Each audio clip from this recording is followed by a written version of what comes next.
Bueno, pará un segundito a ver si puedo compartir pantalla. Ok. Sí, Buenas bien. tardes a todos los que se van sumando. Hola Marta, ¿cómo te Eh, va? Buenos alumnos acá porque están todos muteados. Me parece muy bien. Le vamos a dar la palabra en su oportunidad.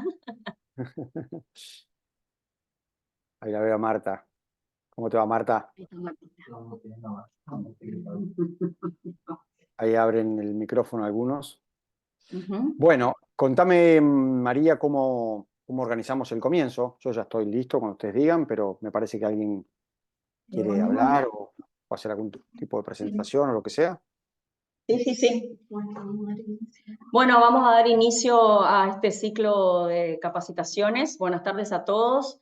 Bienvenidos al disertante el día de hoy, el doctor Magíster Mariano Esper, a la presidenta del Colegio de Escribanos María Isabel Cadenas, miembros de comisión directiva, a los colegas de la capital, del interior y de otras provincias que siempre participan de nuestras actividades académicas, docentes y alumnos de la Facultad de Derecho. Soy la escribana María Taboada Boazo, miembro de la Comisión Especial de Cultura y Conferencias del Colegio de Escribanos de la provincia de Corrientes. Hoy voy a estar a cargo de la moderación del primer foro del ciclo anual de capacitaciones 2024, organizado por el Colegio de Escribanos de la provincia de Corrientes, conjuntamente con la Facultad de Derecho, Ciencias Sociales y Políticas de la Universidad Nacional del Nordeste, en el marco del convenio firmado por ambas instituciones. Aprovecho para aclarar que el doctor Mario Villegas, que es el decano de la Facultad de Derecho de la Universidad Nacional del Nordeste, que siempre nos acompaña en este ciclo de capacitaciones, hoy no va a estar presente en este Zoom por otros compromisos que tenía al mismo horario, pero ha enviado la salutación respectiva para desearnos muchos éxitos en este primer ciclo de capacitaciones. Quiero además destacar y hacer mención que este ciclo de capacitaciones ha sido declarado de interés por la Cámara de Diputados, por la Declaración 1824 y por la Cámara de Senadores de la provincia de Corrientes. Bueno, en este acto voy a ceder la palabra a la escribana María Isabel Cadenas, presidenta del Colegio de Escribanos de la provincia de Corrientes. Te escuchamos, Isabel. Hola Mariano, ¿cómo te va? Buenas ¿Qué tardes a tal? todos. Bueno, es un gran honor y un gusto enorme, querido Mariano, tenerte con nosotros en el día de hoy, justamente para poder dar inicio a la apertura de nuestro ciclo de capacitaciones, como mencionó María. Realmente es un orgullo poder tenerte y también comentarles al resto de los colegas que nos escuchan de que venimos haciendo este ciclo de capacitaciones por cuarto año consecutivo junto con la mencionada y prestigiosa Casa de Estudios, debido al convenio que también fue mencionado. Llevamos 41 disertaciones hechas de manera gratuita, así que realmente estamos muy contentos de poder lograrlo. En el día de hoy, en esta oportunidad, este disertante de lujo nos va a deleitar con el tema locaciones y nuevas reglas sobre el DNU 7023. Así que gustosamente lo vamos a escuchar. Le cedo nuevamente la palabra a María. Muchas Un gran gracias. placer, Mariano, tenerte con nosotros. Muchas gracias. Bueno, brevemente para presentarlo al doctor Esper, de su vasto currículum, vamos a destacar que Mariano Esper es abogado con diploma de honor en el año 1998 por la Facultad de Derecho de la Universidad de Buenos Aires, doctorando en la Facultad de Derecho de la Universidad de Buenos Aires, carrera docente en la Facultad de Derecho de la Universidad de Buenos Aires, profesor regular adjunto de contratos civiles y comerciales de la Universidad de Buenos Aires, profesor de posgrado en universidades públicas y privadas como la UBA, la Austral, la Universidad Notariana Argentina, la UNT de Tucumán, la UNN del Nordeste y la UN de Rosario, entre otras. Director y coautor de libros y artículos de doctrina, disertante en jornadas, seminarios y conferencias de todo el país y colaborador además del diario La Nación y de Infobae y abogado en ejercicio de la profesión. Habiendo hecho este breve resumen de tu vasto currículum, Mariano, quiero destacar dos cosas. En primer lugar, celebrar el tema elegido, porque la verdad que el contrato de locación es un contrato que nosotros lo tratamos todos los días y cualquier modificación normativa nueva que salga, nosotros tenemos que estar actualizados. Hoy sale el DNU y mañana tenemos que estar reformulando nuestras cláusulas de nuestros contratos y adecuarlas, obviamente, a la normativa vigente el día de la firma de ese contrato. Con lo cual es de vasta importancia y sobre todo en el día de la fecha que estaban sesionando en el Senado, que hoy el DNU está y mañana no sabemos, y bueno, nos obliga a estar actualizados constantemente. Estuve haciendo un repaso de lo que es materia de locaciones y en 40 años creo que tenemos con el DNU, si no conté mal, 6 normativas en total. Y Mariano, en estos dos últimos años creo que del tema que más has hablado seguramente ha sido de locaciones. Así que la verdad que en primer lugar quería decir eso y en segundo lugar es un honor para nosotros contar con vos porque sos muy genio en todo lo que es contratos. Así que sin más que decir, te cedo la palabra y te escuchamos.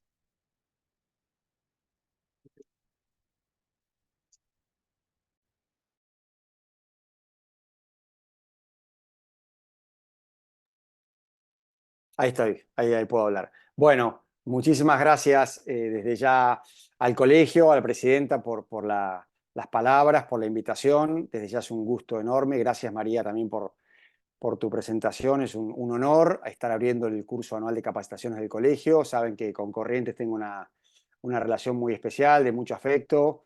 Hace muchos años que estamos vinculados. En su momento, creo que fue 2017, me nombraron ciudadano ilustre de Corrientes. O sea, me dieron el pasaporte en un acto público ahí en el colegio, que guardo, por supuesto.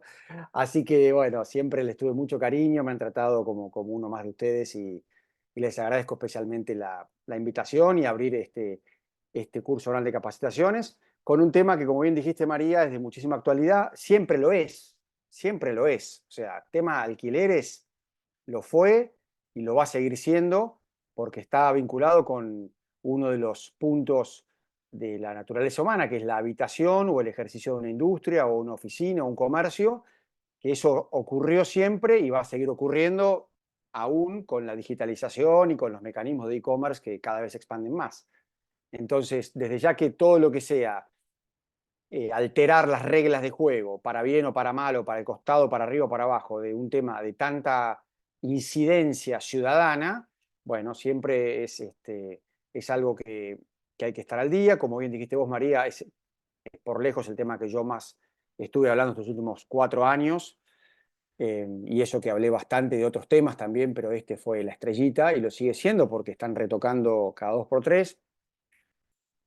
Y casualmente hoy ahora está el Senado sesionando a ver si el Senado vota una resolución donde rechaza el DNU, en cuyo caso, si eso ocurre, se tratará luego en la Cámara de Diputados. Habrá que ver si abren o no el juego en diputados con todas las idas y vueltas políticas que ya sabemos.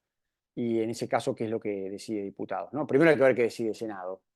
Yo cuando estudiaba en la facultad, y durante muchos años, después no continuó porque se disolvió la cátedra, pero fui ayudante alumno primero, después ayudante de Derecho Constitucional, aparte de contratos, ¿no? Eran 2 materias que estaba trabajando en simultáneo. Siempre me quedó una pasión muy especial por Derecho Constitucional, un gusto y un cariño por la materia, por los contenidos y por la mirada constitucional de los temas. Y con el que era mi adjunto, con el que sigo vinculación porque somos amigos, justamente ayer le pregunté algo y lo estamos debatiendo ahí porque no está claro. Hay una ley que ahora la voy a referir con más propiedad, que es la que regula desde el año 2006 los decretos de necesidad de urgencia y cómo deben aprobarse o rechazarse en el Congreso de la Nación, ¿no? Y, y la pregunta que estábamos ahí debatiendo es, ¿qué ocurriría si el Congreso, que no ocurrió nunca hasta ahora, vieron, desde el año 94, que fueron reconocidos los decretos de necesidad de urgencia hasta el presente, o sea, pasaron 30 años, no hubo ninguna simultánea reprobación de los DNU, o sea que estamos en un terreno desconocido? ¿Qué pasaría si el Congreso rechaza el DNU? Entonces ahí la pregunta que se abre es si el Poder Ejecutivo puede vetar eso, como hubiera ocurrido si fuera una ley. Lo que pasa es que la ley que regula los DNU y el procedimiento por el cual el Congreso puede rechazar un DNU, no habla de ley. O sea, el Congreso ahora, en este momento, no está sesionando para votar una ley que rechace el DNU. Está sesionando para votar algo que constitucionalmente no tiene cabida, que es una resolución. Una cosa rara. Una resolución que luego se va a votar en diputados. Y en su caso, si se rechaza, serían 2 resoluciones que no tienen formato de ley. Ahora, la ley dice, la 26.122 dice que una vez que se apruebe, se rechace de un DNU, o si eso ocurriera, el Poder Ejecutivo tiene que publicarlo. O sea, se envía al Poder Ejecutivo para que lo publique. Entonces, se ha inventado un procedimiento en esta ley que regula el procedimiento de los DNU que no tiene mucho andamiaje constitucional. O sea que ya les voy anticipando que esto que les estoy comentando va a despertar un debate constitucional de qué pasa si el Congreso rechaza en las 2 cámaras el DNU. Yo pienso que eso no va a ocurrir, pero es una presunción, digamos, que no tiene fundamentos o tiene algunos fundamentos que no vienen al caso, pero pónganle que ocurra, que es que eso finalmente ocurre, se va a abrir el debate si el Poder Ejecutivo puede vetar eso. No hay ninguna duda que si fuera una ley podría vetarlo, porque está en la Constitución. Ya saben que el paso para que una ley se exista como tal formalmente vigente son 4. Aprobación por diputados, aprobación por Senado, promulgación y publicación. Los 2 últimos actos son del Poder Ejecutivo. Por eso siempre la ley es un procedimiento de 2 poderes, el Poder Ejecutivo y el Poder Legislativo y el Poder Ejecutivo. Ahora, esto que están ahora, en este momento sesionando, no es una ley. Por lo menos no está presentado así. Entonces va a generarse el debate de si el Poder Ejecutivo lo puede vetar. Y obviamente se van a dividir las aguas, como se dividieron las aguas con todo lo que estaba vinculado con la parte normativa de este gobierno. Y el gobierno anterior también, ¿no? Pero sobre todo este. Así que bueno, con este prólogo que hago en ocasión de que están tratando el tema ahora en el Senado, quería compartirles un PowerPoint que tiene algunos aspectos del DNU y está enfocado básicamente para alquileres. Es un PowerPoint muy sencillo. Mi idea, yo le decía a María, es que yo no quiero estar hablando 1 hora de corrido y que después hagamos las preguntas. Creo que es aburrido para todos y me incluyo. Entonces, hagamos así. Voy a tratar los temas segmentadamente y cada 15 minutos pregunto si hay alguna consulta y las consultas las pueden canalizar por el chat y yo, si alguien levanta la mano virtual, ahí María le puede abrir el micrófono. Para que aparte hagamos las preguntas de los temas y en el momento y respecto a los temas. Como somos unos cuantos, lo cual les agradezco mucho a ustedes, somos más de 200, para mí es un gusto enorme que estemos todos acá. Tal vez si hay muchas dudas o muchas preguntas, bueno, no se pueden responder a todas y tendremos que avanzar. Así que bueno, vamos a hacer así como para organizar un poquito la mecánica, todo el tiempo tenemos. Bueno, entonces les comparto, tampoco voy a estar todo el día con el PowerPoint porque si no aburre mucho a ustedes que están mirando, ver todo el día una pantalla ahí con filminas, así que voy a ir y venir para que tengamos un poquito de dinámica. Bueno, esta filmina que es la primera, tienen el Instagram profesional mío, por si alguno me quiere seguir en redes, si les interesa, es más que nada un Instagram de carácter profesional, así que bueno, ahí lo pueden consultar, actividades futuras y demás.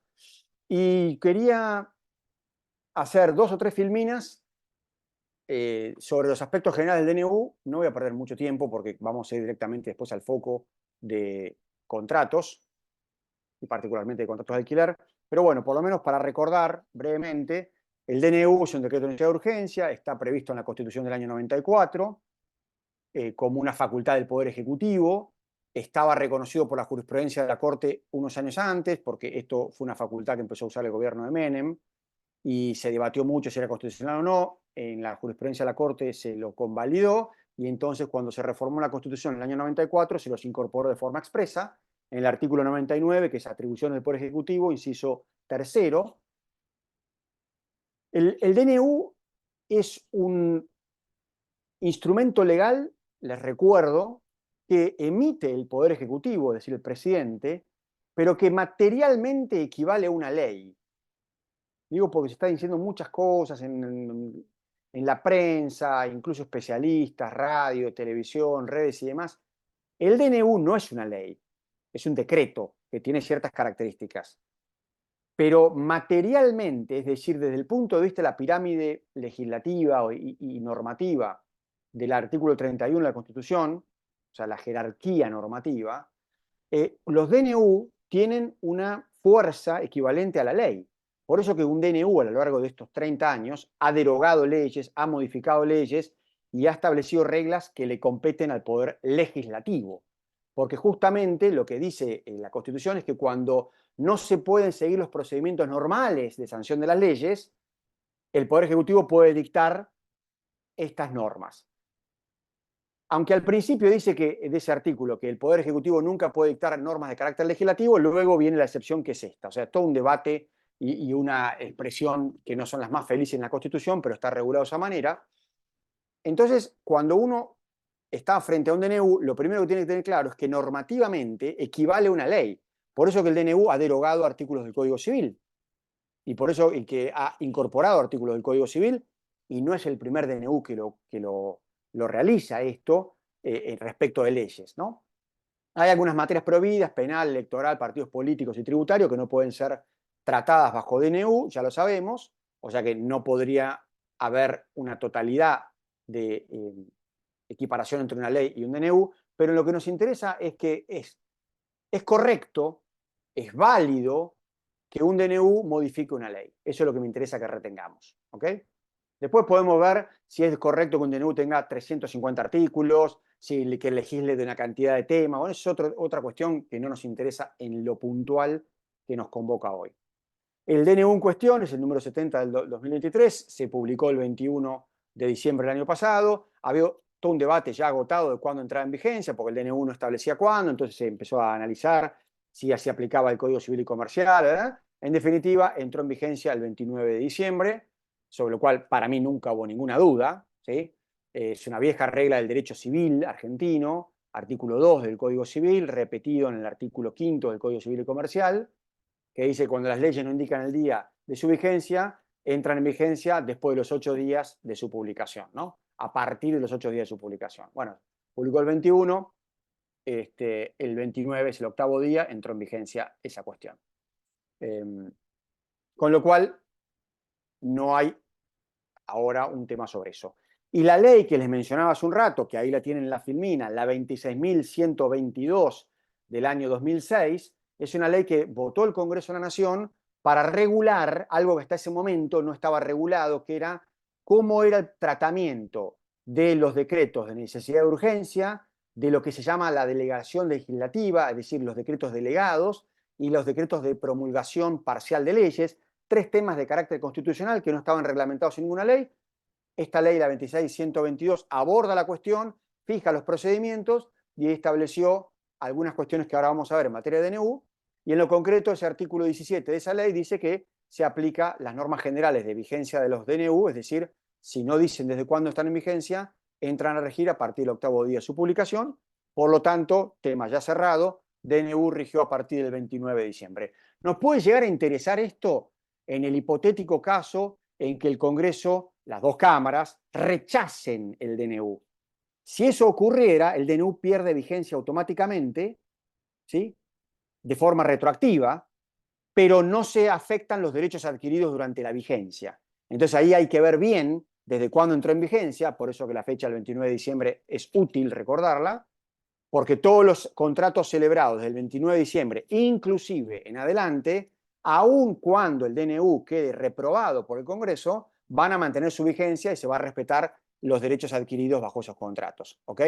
O sea que si alguno se pregunta, bueno, pero ¿qué pasa si celebro un contrato hoy, 14 de marzo, y dentro de un mes el DNU es reprobado por las dos cámaras del Congreso? Bueno, la ley responde esa pregunta. Los derechos adquiridos durante la vigencia del DNU reprobado por el Congreso se mantienen vigentes. Es decir, si uno celebra un contrato hoy bajo las reglas de libertad contractual que hoy rigen en materia de alquileres, eso no se modifica y las partes entonces, contra el locador y locatario, y garante en su caso, van a seguir regidas por esas reglas que estaban vigentes al momento de la celebración del contrato.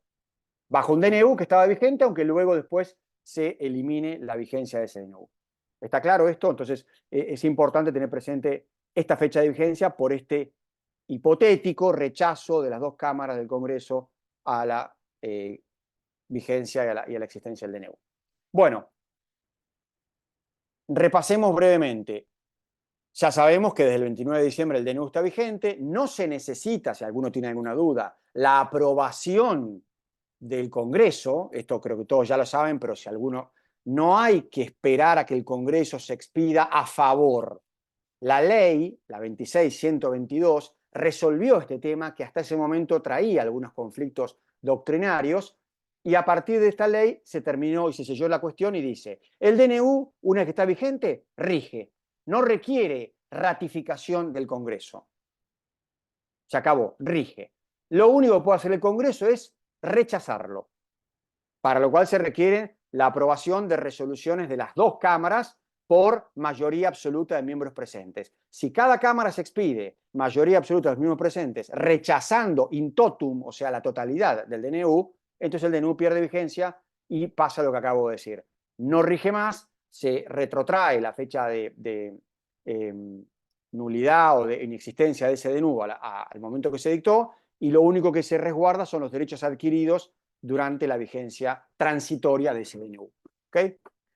Entonces, las tres modalidades para que un DNU deje de estar vigente son, la primera que acabo de mencionar, que está en el punto B de la filmina, es que las dos cámaras rechacen la vigencia de ese DNU.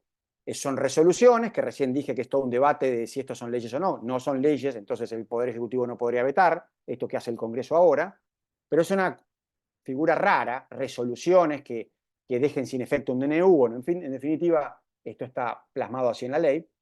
Cada cámara tiene que expedirse. Si las dos, no una, las dos se expiden por la negativa, entonces ahí el DNU deja de estar en vigente. Primera modalidad.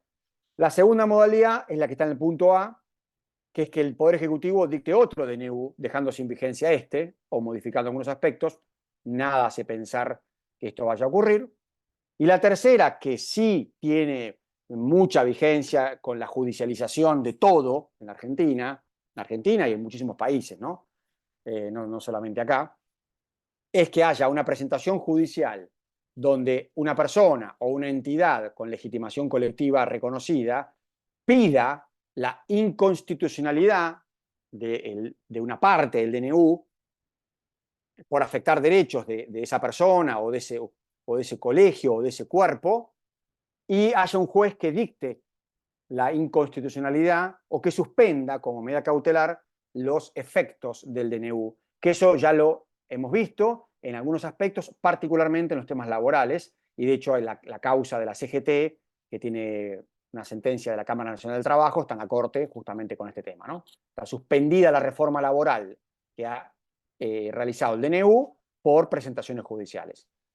En materia de alquileres, en materia de obligaciones en moneda extranjera y en materia de contratos, no hubo, por lo menos públicamente, ninguna decisión judicial que afectara la plena vigencia del DNU en estos temas. Incluso, creo que fue el Colegio de Abogados de la Capital Federal que hizo una presentación colectiva para que se suspenda toda la vigencia del DNU. La justicia rechazó por falta de caso, ¿no? El famoso tema de la ley 27 de 1862, que decía los jueces solo intervienen, o que dice, ¿no? Porque es una ley vigente, los jueces solo intervienen ante un caso, ¿no? No hay declaraciones abstractas en la justicia. Y dice que la palabra caso, la Corte Suprema durante décadas fue formulando la doctrina de qué se entiende por caso. Entonces, no se puede presentar un colegio profesional, como es el de abogado en este caso, diciendo, le pido, señor juez, que deje sin efecto el DNU, ni ninguna ley. O sea, no se puede hacer eso, salvo que se concrete exactamente en qué aspectos esa ley o este DNU afecta los derechos de ese colegio, que es lo que no ocurrió en la causa que les estoy mencionando.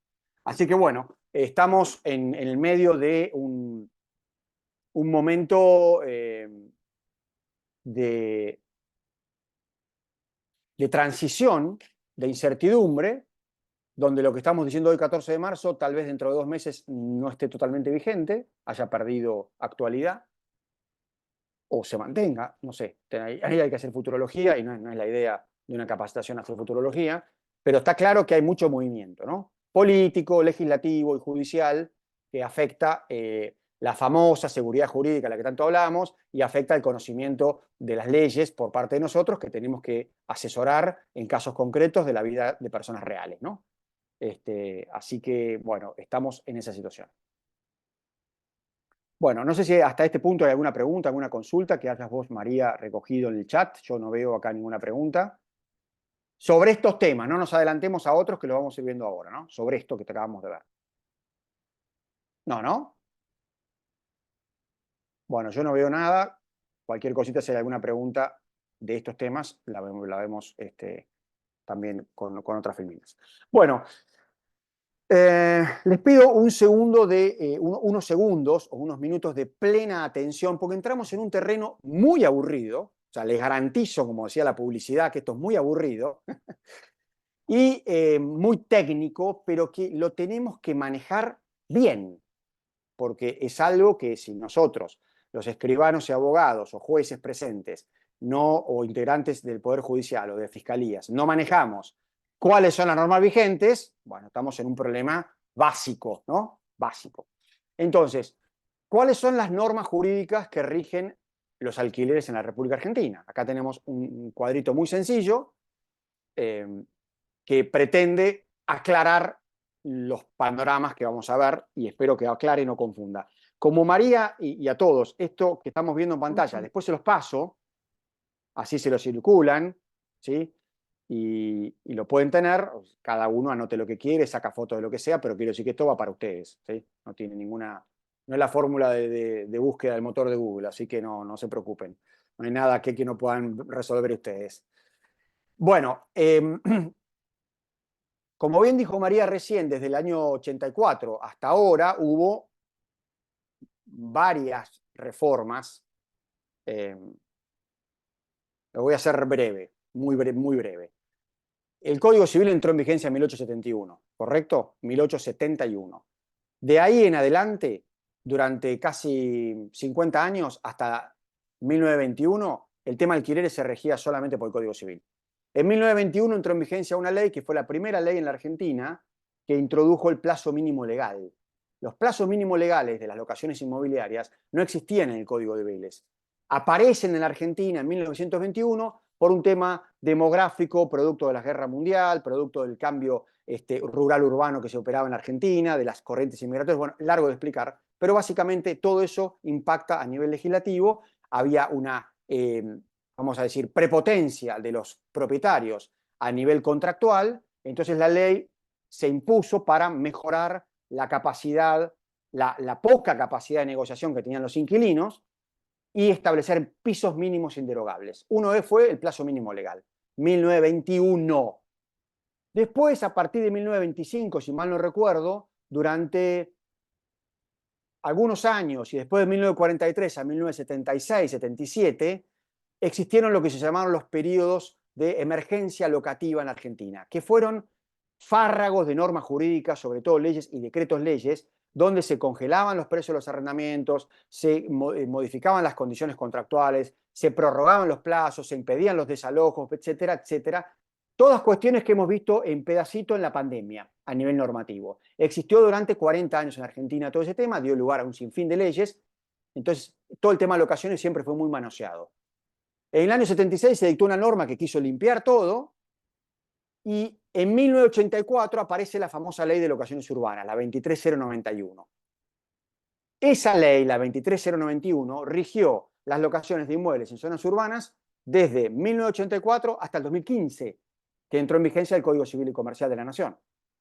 El Código Civil y Comercial de la Nación entró en vigencia, derogó la 23091 y pasó a ser la única norma que en la República Argentina regulaba las locaciones urbanas de inmuebles, ¿no? Dejamos afuera todo lo que es arrendamiento rural, porque es otro partido ese, ¿sí? Y a partir del 2015 en adelante se dictaron las leyes que están viendo en pantalla en materia de locaciones. La 27221, una ley muy poco conocida en general, de diciembre del 2015, que regía o pretendía regir las locaciones con destino turismo y las encuadraba como contratos de hospedaje para que si alquilabas una casa en Villa General Belgrano, por ejemplo, o un departamento en Mar del Plata, esas regulaciones, esos contratos se rigieran por las normas de hospedaje, no por las locaciones.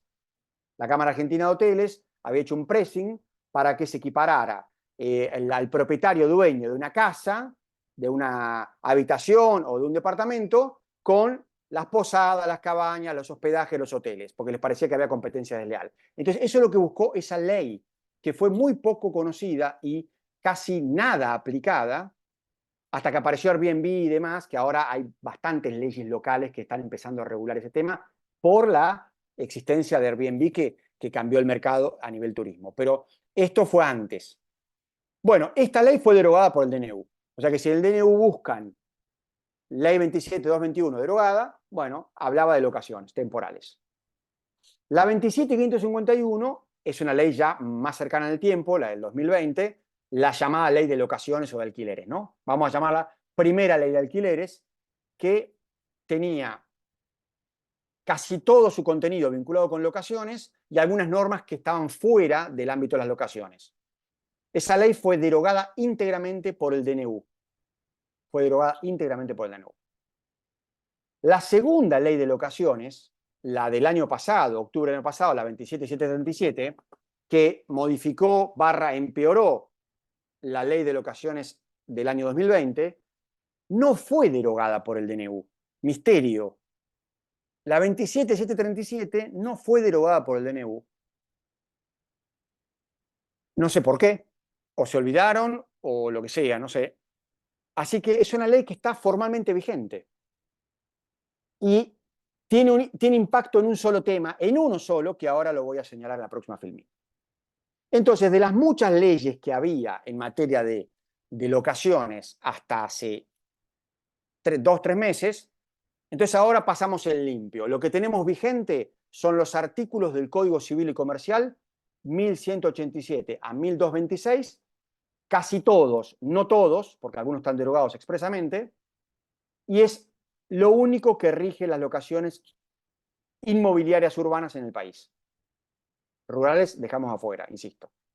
O sea que tenemos bastante más sencillo el ámbito de las normas jurídicas que rigen, porque el DNU retocó, para decirlo sencillamente, el Código Civil y Comercial.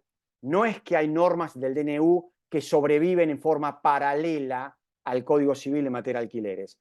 Todo lo que hizo el DNU en materia de alquileres fue modificarlo o derogarlo. Entonces, toda la intervención del DNU en materia de alquileres se produjo dentro del Código Civil y Comercial, con lo cual tenemos una sola norma que rige las locaciones inmobiliarias en el Código Civil, que son esos 40 artículos del Código Civil y Comercial, que por supuesto que está, como todo tema de contratos, está entramado con temas de parte general de contratos, con temas de obligaciones y demás, por supuesto, ¿no?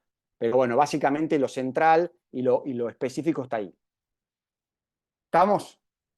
Primera paciencia que les pido. La segunda paciencia que les pido es lo que viene ahora en 2 filminas, que va a ser más complicado. Bueno, numéricamente hablando, anótenlo si quieren, pero insisto que esto es para ustedes. El DNU modifica 2 artículos del Código Civil en materia de obligaciones, 3 artículos del Código Civil en materia de parte general de contratos y 5 artículos del Código Civil en materia de locaciones. En materia de obligaciones modifica el 765 y el 766, que vamos a hacer un breve repaso porque impactan obligaciones de todos los contratos y también de locaciones. El 958, libertad de contratación, que es la autonomía de la voluntad, que hay cambios importantes, pero bueno, se nos va a ir el tiempo, alguna referencia voy a hacer. 960, facultad de los jueces en los contratos, y 989, facultad de los jueces en los contratos por adhesión. Únicos cambios en la parte general de obligaciones y contratos. ¿Ok? Y en materia de de locaciones, perdón, lo que estamos viendo en pantalla es lo específicamente modificado. El 1196, antes del DNU, trataba un tema que no tiene nada que ver con lo que ahora rige. Antes trataba cuáles eran las prohibiciones en los contratos cuando tenían por destino vivienda. Y ahora el texto del 1196 habla de otro tema. Habla de la periodicidad del pago del alquiler y de las garantías. O sea, fianzas y depósitos que se pueden dar en las locaciones. En todas las locaciones. O sea, cambió la redacción y cambió el tema. El 1198 regulaba el plazo mínimo legal de las locaciones inmobiliarias, como todos lo saben, y ahora lo que se estableció es que no hay más plazo mínimo legal, después lo vamos a leer en conjunto el artículo. El 1199 establecía las excepciones al plazo mínimo legal, que como no hay más plazo mínimo legal, entonces no tiene sentido, no tiene ya sentido el contenido de ese artículo, y regula ahora precio de la locación y el ajuste, o sea, la actualización, o sea, otro tema. Los artículos que estamos viendo en pantalla fueron también artículos modificados por el DNU, y acá no hubo cambio de tema, se mantuvo el mismo tema que estaba antes. El 1219, resolución del contrato imputable al locatario. El 1220, resolución imputable al locador. Y el 1221, rescisión anticipada por el locatario. Para los que algunos no tengan del todo presente o se confundan, les recuerdo, la palabra resolución en general está vinculada con causales de extinción del contrato por circunstancias ajenas a las partes o por la conducta imputable de una de las partes que ocasiona el incumplimiento que genera la facultad a la otra a poder resolver el contrato. Es decir, generalmente cuando uno habla de resolución habla de causales por incumplimiento.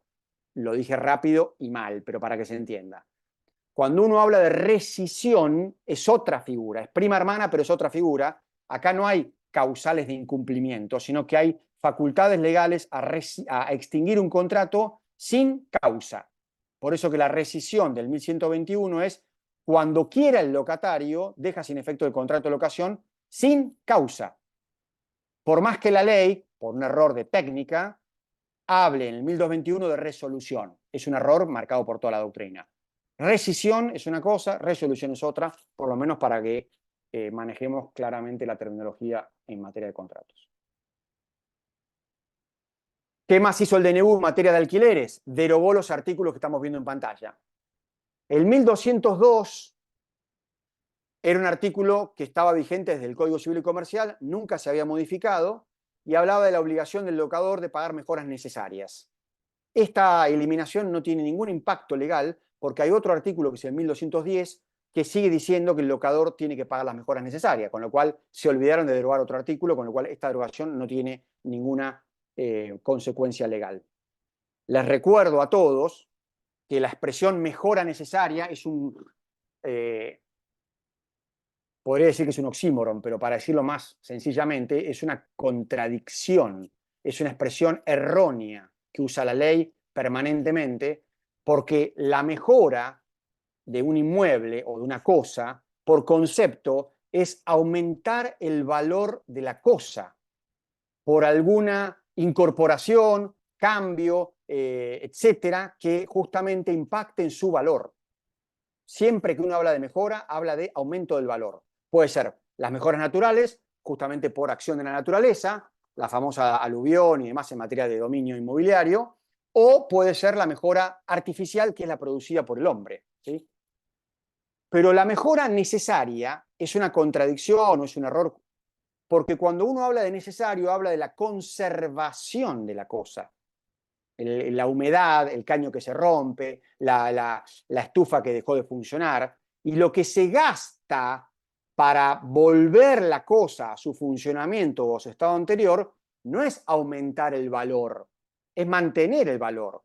Entonces la mejora necesaria es la mejora de conservación y en realidad no es mejora, por más que el 1934 y otros artículos del Código hablen de mejoras. Lo digo para que tengamos claro en la terminología contractual también, cuando repetimos artículos de la ley que a veces traen estos inconvenientes técnicos, ¿no? Entonces convendría hablar de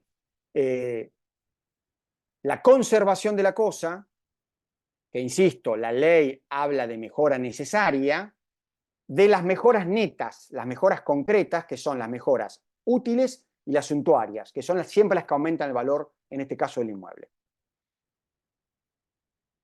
El 1204, pérdida de luminosidad del inmueble. Alquilás un inmueble y le construyen al locatario un edificio al lado, pierde luminosidad, si podía o no podía resolver el contrato o rescindirlo. La ley decía que no podía hacer nada, el Código Civil decía que sí podía hacer porque era vicio oculto, se eliminó ese artículo, con lo cual entramos en un debate en esos casos que pueda llegar a tocarles, de si es vicio oculto o no, esa construcción vecina que oscurece la finca alquilada. Y el 1204 bis y el 1221 bis fueron dos artículos que habían sido incorporados por la ley de alquileres, con lo cual no tenía sentido derogarlos expresamente, porque ya se había derogado con este DNU la ley de alquileres. Entonces, al derogar la ley de alquileres, se deroga todo lo que la ley de alquileres había incorporado. Por lo tanto, estas dos normas fueron expresamente derogadas por el DNU, pero no era necesario hacerlo porque ya estaban derogadas al haber derogado la 27.551, que era la primera ley de alquileres. ¿Okay? O sea que como estamos viendo, y todavía no terminamos de ver esta parte, que es la más pesada, nos queda medio como un collage, hay un rompecabezas la parte normativa del Código Civil en materia de locaciones, porque no es que están los 40 artículos vigentes, no, hay algunos que están reformados, otros que están derogados expresamente y algunos que hay dudas, ¿ok? Entonces, esta es la filmina, este es el punto de mayor bodrio de la capacitación de hoy, o sea que si quedan todos después de esta filmina, pasamos el momento de tensión y quedaron todos. Si a partir de ahora María baja a la mitad, bueno, van a decir las capacitaciones, pero es un bodrio, no vayan más, un fracaso total, no me invitan más a Corrientes y pierdo... Te voy a decir, está bajando el rating, así que pasá filmina porque tenemos que pasar otro tema. Exactamente, baja el rating. Bueno, esta filmina es bastante pesada, así que yo se las voy a dejar para que ustedes la vean bien. Les doy 4 o 5 criterios para que se entienda por qué tiene tantos colores, ¿no? Les puedo asegurar que detrás de esto hay mucho estudio, ¿eh? Y ahora les voy a contar una cosita importante con respecto a esto. Bueno, lo que están indicados en la primera columna son los artículos del Código Civil. Lo que está en el medio es el tema del cual los artículos hablaban. Y luego está indicado si estos artículos fueron modificados o incorporados por la ley de alquileres, la 27.551, que es lo que dice la filmina arriba. A ver cómo decirlo para que se entienda y para que no baje el rating, como bien decía María. El problema que se presentó en este tema de alquileres, fíjense todas las normas que hay del 1196 al 1221 bis, casi todas esas normas son de alquileres, son como 10 artículos, que fueron manoseados, vamos a decir así, por la primera ley de alquileres, por la segunda ley de alquileres y por el DNU. O sea que todos temas que una y otra vez volvemos a cambiarlos y demás. Ahora, lo que pasó es lo siguiente. Voy a sacar la filmina si me ven. El DNU dice, derógase la ley de alquileres. ¿Sí? La ley de alquileres había modificado 10 artículos del Código Civil. Entonces la pregunta técnica, que es complicada y que ahora voy a compartir pantalla de otra cosa para que lo veamos todos juntos, la pregunta técnica es la siguiente. ¿Qué ocurre legislativamente cuando, como en este caso, una norma, que es el DNU, deroga una norma anterior, que es la ley de alquileres, que a su vez había modificado una ley anterior que era el Código Civil? O sea, tenemos sucesivas leyes de un mismo tema, Código Civil y Comercial, ley de alquileres que modifica el Código Civil y Comercial, y luego el DNU que deroga la ley de alquileres. Entonces la pregunta técnica es si renacen, si reviven o no los textos del Código Civil que habían sido modificados por la ley de alquileres, que la ley de alquileres fue derogada por el DNU. Esa es la pregunta técnica, que no es sencilla de responder.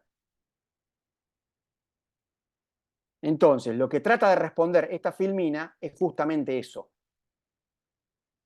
¿Qué pasa acá? El artículo 75 del Código Civil habla del domicilio contractual, no es un tema de alquileres, es mucho más amplio y por lo tanto mucho más importante. Ese artículo fue modificado por la ley de alquileres, que le incorporó la posibilidad de que las partes pacten el contrato a domicilios electrónicos. Y la ley de alquileres fue derogada por el DNU, y el DNU, como dice la técnica legislativa, no repuso el texto originario del Código Civil. No dice restablezcase el texto del artículo 75 modificado por la ley de alquileres. No dice nada. Dice derógase la ley de alquileres. Entonces la pregunta que que se abre es el artículo 75, para ponerlo como ejemplo. ¿Qué texto tiene? Porque no va a tener el texto de la ley de alquileres porque la ley de alquileres fue derogada. Entonces hay dos respuestas posibles. La primera respuesta es el artículo 75 no tiene texto, que esa es la posición que sostengo desde siempre. No tiene texto, quedó vacío. Vacío. Y la otra posición, con muchos menos adeptos, es el artículo 75 va a tener el texto originario que tenía antes de ser retocado por la ley de alquileres. Ni más ni menos. Entonces, todos los artículos que están viendo en la pantalla en rojo son los que traen estos problemas. Son 5 artículos que traen estos problemas. Tal vez el más grave es el de las expensas, impuestos y tasas de la cosa alquilada. Porque el 1209 fue modificado por la ley de alquileres, la ley de alquileres fue derogada por el DNU y el DNU no repuso el texto originario del 1209. Entonces la pregunta es, ¿el 1209, 1, está vacío o 2, tiene el texto originario del Código Civil? Esa es la pregunta. ¿Está claro el punto? Bueno, ahora yo les voy a compartir lo siguiente. Esta es una pregunta vigente hoy que no la podemos responder. No es que yo tengo clara la respuesta, yo tengo clara mi posición, pero sí entiendo que la respuesta trae problemas. Voy a compartir en pantalla Infoleg, que es un sitio que casi todos creo que usamos, ¿no? Yo hablé 2 veces con Infoleg, no con Infoleg, sino con las personas que llevan Infoleg. Lo llamé por teléfono y hablé 20 minutos 2 veces. Una fue en diciembre y otra fue hace un mes, para hablar del mismo tema. Y yo les transmití a la gente de Infoleg, yo trabajé dentro de una editorial jurídica, yo sé cómo se hacen las leyes, cómo se presentan al público las leyes, me refiero. Yo armaba los libros, así que sé cómo se arman los textos que después en la escribanía o en el estudio jurídico revisamos como leyes vigentes. Bueno, lo que hace Infoleg es lo mismo, nada más que personas mucho más capaces y que viven de eso, que es técnica legislativa. Entonces yo los llamé en diciembre, los volví a llamar en febrero, y les pregunté a las direcciones y demás, les dije, ¿cuál es la política de Infoleg con este tema? Porque lo que aparezca en Infoleg lo va a tomar por válido todo el país. Entonces vamos a Infoleg. Infoleg, estamos viendo en pantalla, Infoleg, estamos viendo el Código Civil y Comercial actualizado, que está en Infoleg. Y estamos viendo el artículo 1209. Veamos el 1208. El 1208 habla de locaciones, habla de pagar el canon, nunca se modificó desde la vigencia del Código Civil. Se mantiene siempre vigente. Entonces, ¿cómo te marca eso Infoleg? Te lo marca con letra redonda. La letra redonda es esa letra, digamos, vertical. Entonces, cuando uno lee el 1208, y sin ninguna nota ni nada, aparece en letra redonda y lo que te está diciendo Infoleg es, este es el texto vigente y no se modificó nunca. Ahora, cuando leemos el 1209, para tomar un ejemplo de los 5 en rojo que estaban en la filmina, pues tomemos uno que es muy importante, que habla de las expensas, habla de las tasas, habla de los impuestos y habla de las cargas de la actividad y las cargas que graban la cosa alquilada. Tema fundamental. La pregunta sería, ¿quién paga el impuesto inmobiliario? ¿Quién paga la tasa de alumbrado, barrio y limpieza? ¿Quién paga la tasa de seguridad y higiene? ¿Quién paga la expensa extraordinaria? ¿Quién lo paga? ¿Sí? Hasta la vigencia de este artículo, que fue el 28 de diciembre del año pasado, la respuesta estaba en el 1209. Y como era una norma de orden público, ahí la ley te decía quién pagaba qué. Ahora, este artículo, que fue modificado por la ley de alquileres, el DNU derogó la ley de alquileres. Entonces, ¿cómo impacta eso en este artículo? ¿Y qué hace Infoleg? Infoleg toma tal vez la peor de las decisiones, que es, pone el artículo en letra itálica, inclinadita, ¿sí? Cursiva, como se dice. El texto que están viendo en pantalla es el texto de la ley de alquileres, no es el texto originario del Código Civil, que es un texto que claramente no está vigente, pero eso no hay ninguna duda que no está vigente porque la ley de alquileres fue derogada y todo lo que hizo la ley de alquileres sobre el Código Civil quedó sin efecto. Y pone abajo un parrafito que dice, artículo sustituido por artículo 8 de la ley tal que la ley de alquileres, vigencia de tal día. Y abajo pone, ley 27.551 abrogada por artículo 249 del DNU. Entonces, lo que yo hablé 20 minutos una vez y 20 minutos otra vez con Infoleg, ¿qué fue? Que ellos no tomaron ninguna posición en la partida. Que ellos lo pusieron así y que cada uno de ustedes, y también yo, tomemos una decisión de interpretación jurídica. Es largo explicar por qué, y lo voy a cortar acá porque podría hablar media hora más de esto, porque es técnica legislativa y lo conozco al tema bastante, pero no quiero aburrir con tecnicismos, pero básicamente lo que les quiero transmitir es que si ustedes buscan por Infoleg el 1209, por ejemplo, o el 1203, acá que estoy sombreando, por ejemplo, va a pasar lo mismo, que es la respuesta no te lo da Infoleg. La respuesta es, te deja un problema de interpretación donde cada profesional va a tener que responder la pregunta que yo hice hace un rato. ¿Qué ocurre con las normas del Código Civil y Comercial que fueron modificadas por la ley de alquileres y ahora el DNU derogó la ley de alquileres? Dos respuestas. ¿Renace el texto originario del Código Civil o el artículo queda en blanco? ¿Está bien? Está claro que lo que hace Infoleg está mal, porque nunca va a estar vigente el artículo según el texto de la ley de alquileres. Eso seguro que no. ¿Está claro? O sea, cuando ustedes lean ahí, cuidado, porque si leen rápido van a creer que están leyendo el artículo vigente. Y no. Si empezamos a asesorar legalmente y no manejamos la ley vigente, bueno, ya está. Es como salir a la ruta en el auto y no tener nafta en tanque de nafta, básicamente, ¿no? O sea, empezamos mal. Bueno, les dejo planteado el tema. Mi respuesta 100% contundente es: los artículos en cuestión están vacíos. No hay texto. Y por lo tanto, como yo sostengo esto, son temas que solo el contrato puede regular, porque no hay ninguna norma que la regule. Es decir, por ejemplo, ¿quién paga tasas? ¿Quién paga impuestos? ¿Quién paga cargas de la cosa? ¿Y quién paga expensas? Todos son temas que el contrato debe diseñar las reglas concretas, porque ya no tenemos una norma que responda a las preguntas, porque la norma está vacía. ¿Está claro? Puede ser bueno o malo, cada uno sacará sus conclusiones, pero es así técnicamente. ¿Bien? Bueno, espero que haya quedado claro, porque siempre es el punto más complicado de mi disertación y porque es el tema más intrincado desde lo técnico, ¿no? Y sobre todo porque no sé, no quiero juzgar de los 250 que somos, pero no sé cuántos manejaban con este detalle esta cuestión. A cuántos se les puede haber escapado y cuántos estaban en tema, ¿no? Así que bueno, esto lo ven después. Entonces, para traducir los criterios es, los artículos que están en rojo son artículos modificados por la ley de alquileres y que la ley de alquileres fue derogada y el Código Civil no dice, y el DNU no dice nada. Entonces, para mí son artículos vacíos. Los que están con letra roja, negra, son artículos que fueron modificados por la ley de alquileres y que también fueron modificados por el DNU. Entonces, no hay ninguna cuestión. ¿El texto vigente cuál es? El del DNU. No hay ninguna cuestión. El artículo 1201, que está en azul, quedó tal vez, no sé, por esas carambolas del destino, como digo yo en un artículo que se publica ahora en un suplemento de la ley que sale la semana que viene sobre este tema. Era un artículo modificado por la segunda ley de alquileres, la 27737, que no fue modificada ni derogada por el DNU.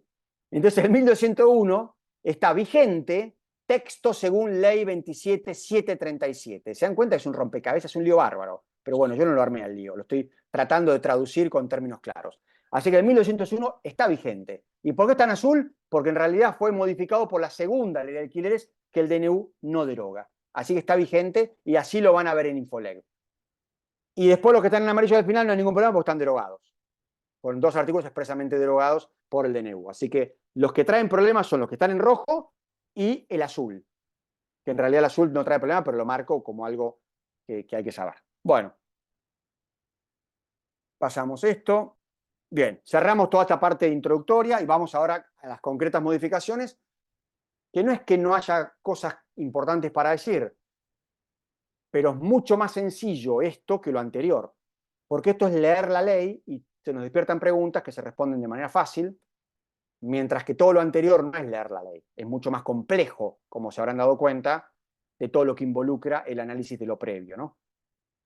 Bueno, veamos Entonces, las modificaciones en materia de obligaciones y contratos, breve, y después en locaciones, que también es breve porque sabemos cuáles son las cuestiones.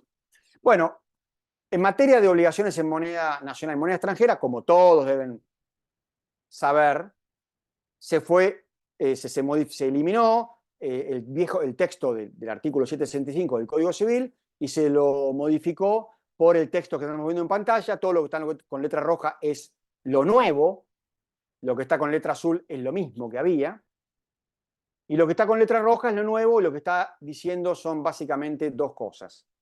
Primero, que las obligaciones de dar sumas de dinero en moneda nacional y las obligaciones de dar sumas de dinero en moneda que no tiene curso legal, en los dos casos se trata de obligaciones dinerarias. Dinerarias. Hasta el año pasado, ¿se acuerdan que las obligaciones en moneda de curso legal eran obligaciones dinerarias y las obligaciones que no tenían curso legal eran llamadas cantidades de cosas o de género? O sea que tenían diferente calificación jurídica. Bueno, primer gran cambio, se unificó. Moneda nacional y moneda extranjera es obligación dineraria. Primer cambio. Segundo cambio, se elimina esa facultad que tenía el deudor de moneda extranjera de poder pagar por el equivalente en moneda nacional. Lo que se llamaba derecho de sustitución o facultad de opción, se eliminó y ahora lo que dice el texto, que todos lo han leído y estaba en pantalla recién, es que si te obligas a una especie de moneda, tenés que pagar en la misma especie de moneda y solo pagás bien entregando la misma especie de moneda comprometida. ¿Ok? O sea, no hay ningún misterio. O sea, si pactaste en pesos, te libras en pesos, si pactaste en dólares, te libras en dólares, si pactaste en reales, te libras en reales, si pactaste en libra esterlina, te libras en libra esterlina. O sea, el mismo régimen que teníamos hasta el 2015, cuando entró en vigencia el Código Civil y Comercial. O sea, volvemos a lo que rigió de 1991 al 2015. El sistema de equiparación entre moneda nacional y moneda extranjera y el sistema de que el deudor solo se libera pagando la misma especie de la moneda designada. ¿Está claro? La pregunta que se abre ahora, y para darle una visión más amplia y más actual, es el tema de las criptomonedas, ¿no? Porque el 765, que pongo de nuevo en pantalla, no habla desde ningún punto de vista de criptomoneda. ¿Sí? Habla de moneda que tiene curso legal o de moneda que no tiene curso legal en el país. Punto. Con lo cual, como ustedes saben, en el mundo jurídico, las criptomonedas en general están estudiadas aún sobre qué son jurídicamente y qué tipo de contratos son aquellos en los cuales se paga o se entrega criptomonedas. ¿Sí? Así que ahí tenemos un debate que no está cerrado. Pero, como también deben saber, en septiembre del 2021, en la República de El Salvador, fue dictada una ley que declaró al Bitcoin como moneda de curso legal en ese país. Por lo tanto, el Bitcoin, que es una criptomoneda y la más conocida tal vez, está dentro de las monedas que no tienen curso legal en Argentina, pero sí tienen curso legal en otro país. Entonces, si uno pacta un alquiler o una venta en Bitcoin, no hay problema, porque desde el punto de vista jurídico, bajo el 765 nuestro, es moneda, es obligación dineraria, porque está vigente de curso legal en otro país. Ahora, si uno pacta cualquier otro tipo de criptomoneda, Ethereum, por ejemplo, que no está declarada como moneda de curso legal en ningún país, entonces ahí el tema sigue estando polemizado de qué tipo de contrato es, cómo se cancela la obligación, si es obligación dineraria o no. ¿Está claro? Entonces, cuando es criptomoneda, tema sobre el cual la ley argentina en el Código Civil no está regulándolo, ni antes ni ahora, sí podemos dar una diferencia entre el Bitcoin y las demás criptomonedas. ¿Está claro? Yo no trabajé, no tuve ningún caso de alquileres donde se compromete a ser pagados en bitcoins o en otra criptomoneda. Yo no tengo esa experiencia profesional a hoy, pero bueno, si me toca trabajar el día de mañana, tengo clara esta diferencia normativa, ¿ok? Así que también quería que ustedes tuvieran esta mirada. Bueno, el 766, que también fue retocado, está en la misma línea que lo anterior, es decir, se agregó lo que está en letra roja. El deudor debe entregar la cantidad correspondiente a la especie designada, tanto si la moneda tiene curso en la República como si no lo tiene. Este es el mismo texto que tenía el anteproyecto de Código Civil, que el trámite legislativo fue modificado y por lo tanto cuando se aprobó en el 2015 no quedó este texto, pero como anteproyecto tenía esta misma redacción. Así que volvemos a lo anterior.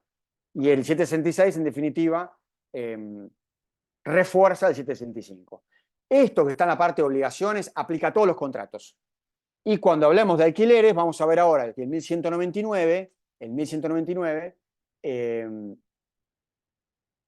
reitera estas mismas ideas, lo cual no era necesario, pero estuvo tan manoseado el tema de precio en materia locativa que el presidente, el que dictó el DNU, consideró que era necesario ratificar en el contrato de alquiler lo mismo que se estaba diciendo acá en la parte de obligaciones en general.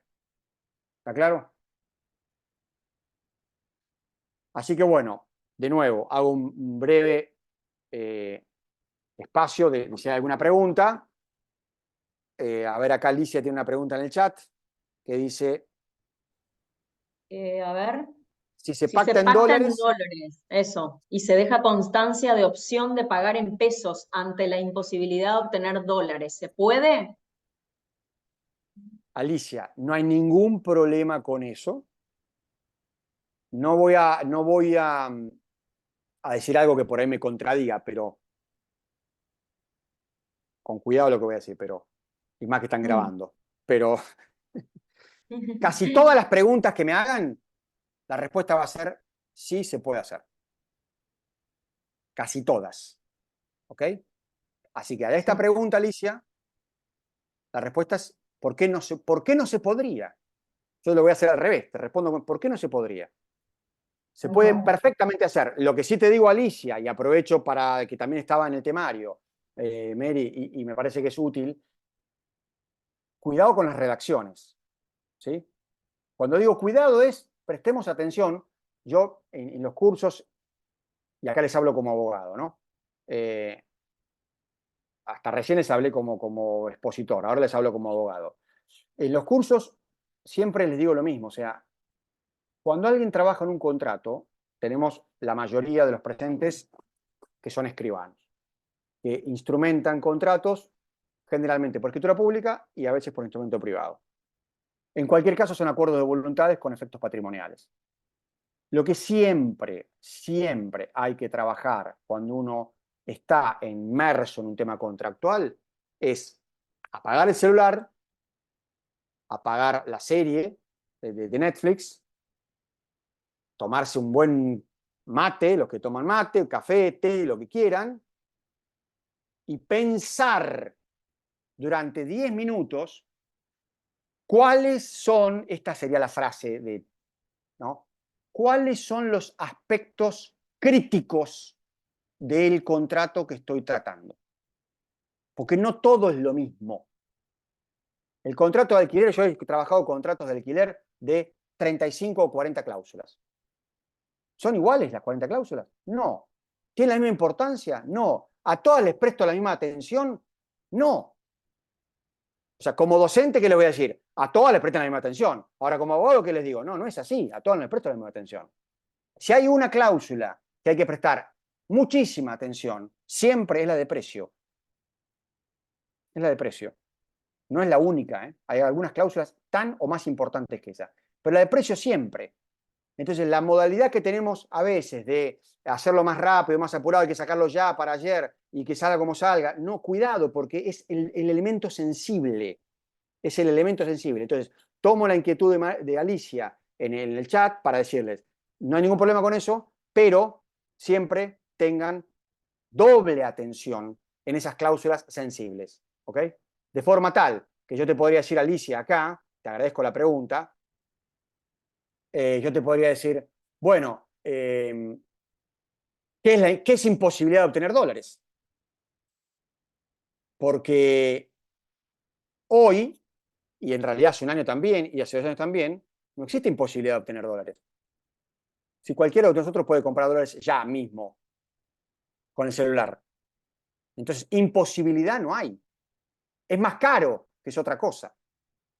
Por eso que las palabras que usamos en el contrato, tenemos que saber qué quieren decir. Porque si no introducimos un elemento de redacción que después termina siendo un problema. ¿Está claro? ¿Sí?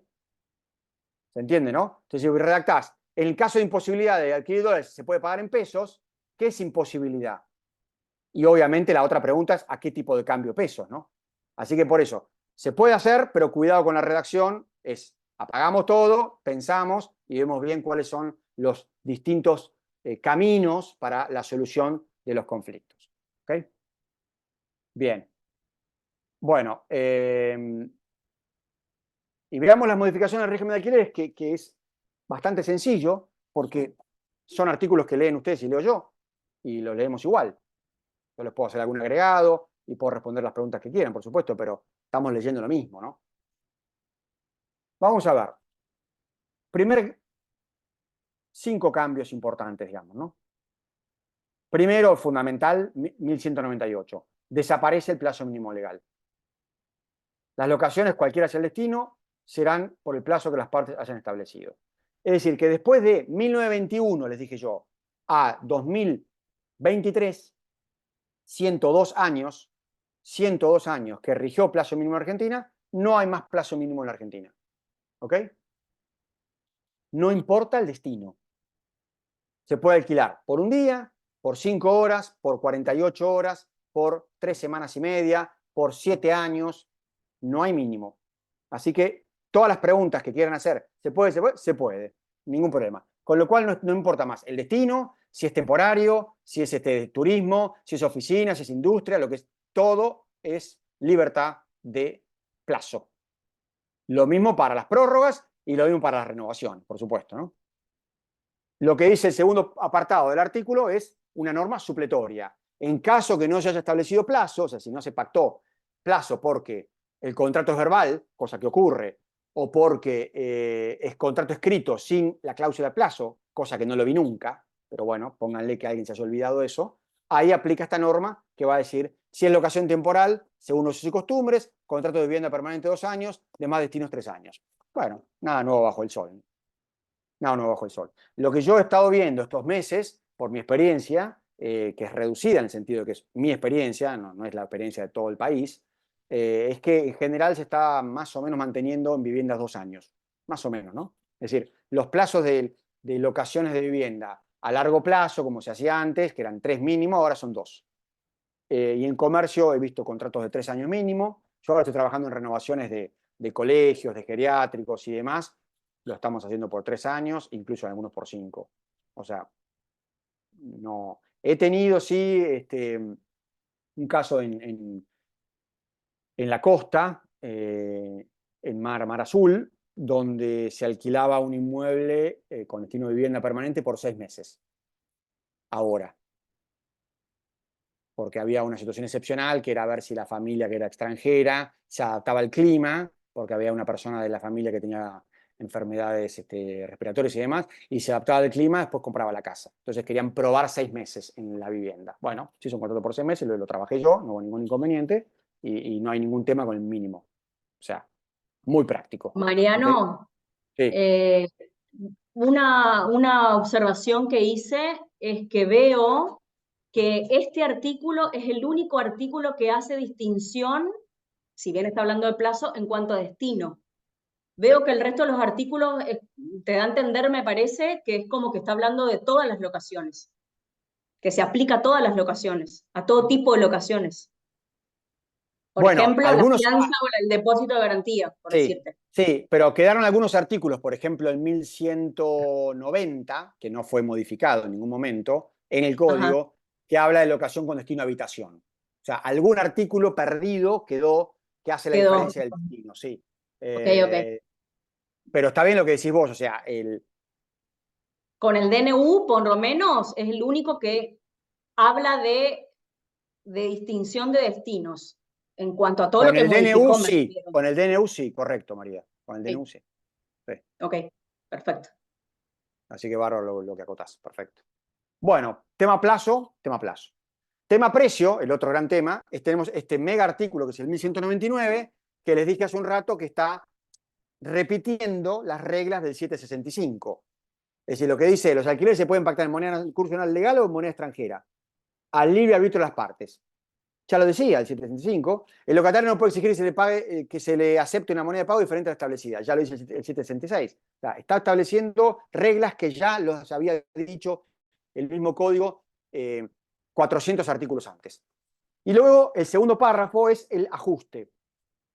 En realidad, lo más importante de este artículo es el último párrafo que dice que a los contratos de alquiler no se les aplica el artículo 10 de esa ley, la 23928, que es la ley que prohíbe indexar. O sea, aunque parezca una burla, todavía en Argentina está vigente una vieja prohibición legal del año 91 que prohíbe indexar las sumas de dinero en los contratos o en las obligaciones. Hay muchas excepciones, la locación es una excepción, y lo está diciendo este artículo en el Código Civil, y por lo tanto, como se pueden indexar, se pueden decir, actualizar por índices las sumas que se deben en concepto de alquiler, lo que te dice el segundo párrafo de este artículo es: se puede pactar cualquier índice, cualquiera sea el destino, y yo le agrego con cualquier periodicidad, ¿ok? Con cualquier periodicidad. Por lo tanto, acá les agrego lo siguiente.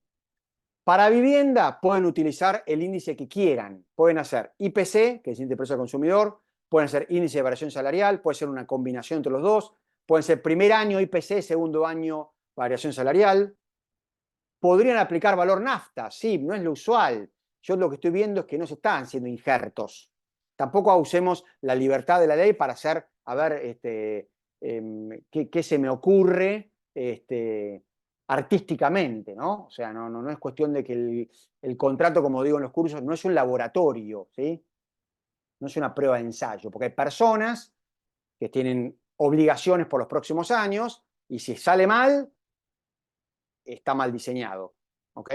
Entonces, tampoco, digamos, repitamos todo lo que se hacía antes, porque ahora hay mayor libertad, pero seamos lógicos y coherentes y con criterio. Vivienda, no es lógico ajustar por valor nafta, ¿sí? Ni bolsa de cemento, ni el IUS previsional o el IUS que pagan los abogados en el colegio. No es que esté mal, se puede hacer y es lícito, no es algo de práctica, y tampoco conviene empezar a hacer injerto. Se puede actualizar mensualmente, se puede actualizar trimestralmente, que es lo que estamos usando acá en muchos contratos en vivienda, se puede actualizar una vez cada 6 meses, lo que las partes quieran, ¿sí? En comercio es muy usual, y se puede seguir haciendo, de valor mercadería. Tiene que pagar en pesos el equivalente a tanto de mercadería, ¿sí? No sé, el kilo de helado, el kilo de pan, depende el litro de nafta, si la bolsa de cemento, depende cuál sea el destino del comercio. Pues una canasta de productos, no hay ningún problema. Podés atarlo a valor dólar, tampoco hay ningún problema. Es decir, que pague en pesos el equivalente a tantos dólares tipo MEP, valor vendedor, tampoco hay problema, porque son todas modalidades de ajuste que todas están permitidas. ¿Está claro? Si se pacta un alquiler en dólares, cosa que no sé si en Corrientes y provincias aledañas es usual, pero bueno, había acá un mercado de pesos que se fue dolarizando en vivienda, por ejemplo, y ya llegó para quedarse. Si se pactan alquileres en dólares, también se puede actualizar, pero obviamente no vas a actualizarlo por un índice que no corresponda, ¿no? O sea, lo lógico es que si actualizás un contrato donde se pagan $1000 por mes, por ejemplo, de alquiler, uses algún índice de actualización del dólar que sea propio de la moneda dólar estadounidense, ¿no? Con lo cual podrías aplicar la tasa de inflación anual de vencida que se publique oficialmente en Estados Unidos.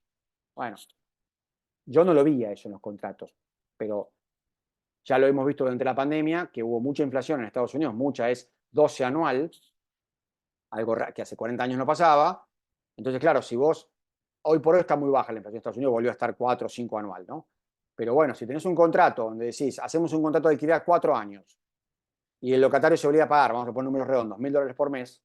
Bueno, $1000 por mes hoy, en marzo de 2024, no es lo mismo que dentro de 3 años, claramente. Entonces, ¿cómo ajustás el valor? Bueno, entonces lo podés ajustar, sí, es lógico ajustarlo, sí, y lo más razonable es hacerlo como estoy diciendo, ¿no? ¿Está bien? ¿Se me escucha bien o se corta? ¿Escucha bien? ¿Ok? Se te escucha bien, perfecto. Perfecto. Bueno. Tercer tema, garantías. Termino de ver las filminas, que son poquitas las que quedan, y abrimos las preguntas finales. Tercer tema importante, garantías. Bueno, otra vez la misma regla que en los dos temas anteriores, libertad.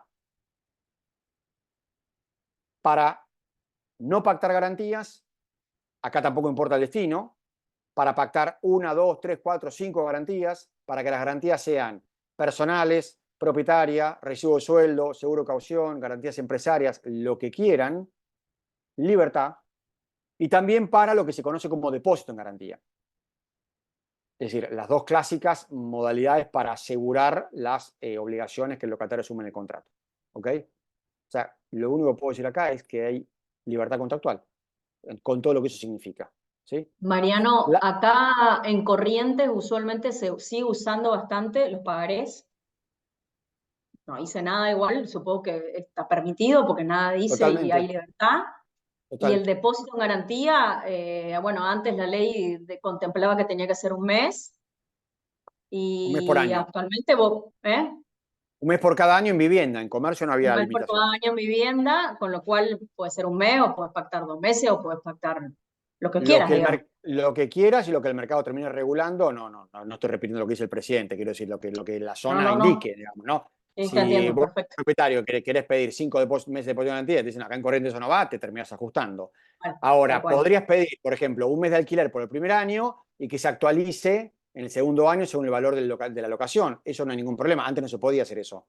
O sea, podés Sí. establecer que el depósito en garantía sea, por ejemplo, de 200.000 pesos y que al año se actualice según cuánto el locatario está pagando de alquiler y que al tercer año pase lo mismo. Lo podés Ujú, hacer.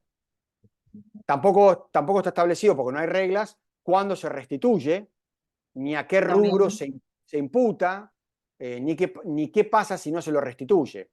Por lo tanto, otro tema más, yo les pongo acá,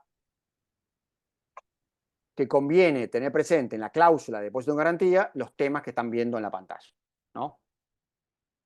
Los temas. Esto no es un modelo de redacción, sino que son los temas a incluir en la cláusula de depósito en garantía. Porque no hay ninguna norma, hay que decirlo, no quedó en la ley argentina. Mariano, antes de seguir, acá preguntan, ¿pagaré debe estar en el contrato por la Ley de Defensa del Consumidor?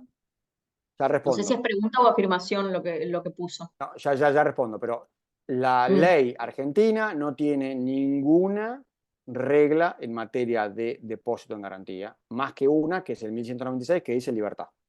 ¿Ok? mm, ujú. Bueno, con respecto a lo que preguntan del pagaré, eh, una locación inmobiliaria puede técnicamente ser calificada como un contrato de consumo. Sí, puede ocurrir. Pero no es lo que ocurre normalmente con las locaciones. Las locaciones de un propietario que alquila su casa a una familia, no hay ninguna jurisprudencia, no hay ningún autor que yo haya leído que considere que esa locación es de consumo. ¿Ok?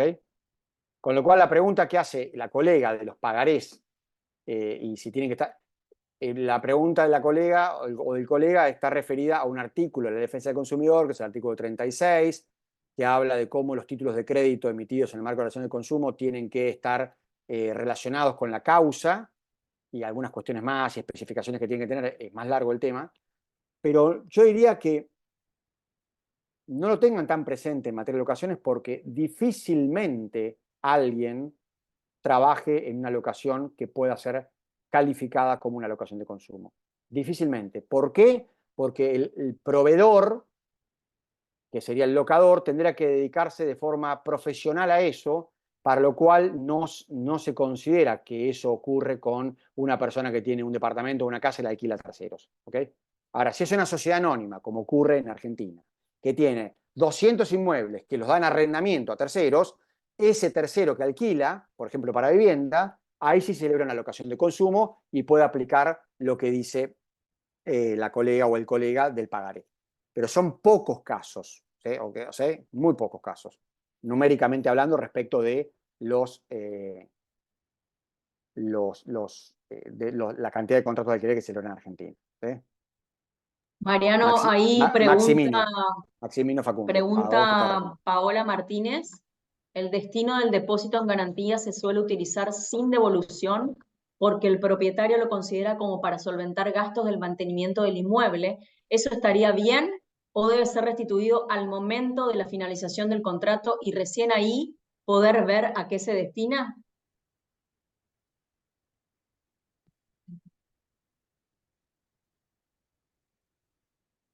Bueno, Paola, lo que me estás planteando en el chat era, a ver, me está diciendo que se suele utilizar, te estás refiriendo a la práctica anterior al DNU, era contra legem eso, porque la ley decía que el depósito en garantía en vivienda debía ser destinado únicamente para las expensas, servicios futuros no facturados. Había como una taxatividad legal de a qué se podía imputar el depósito. Ahora quedó en blanco todo, por lo tanto podrías perfectamente hacer eso que decís.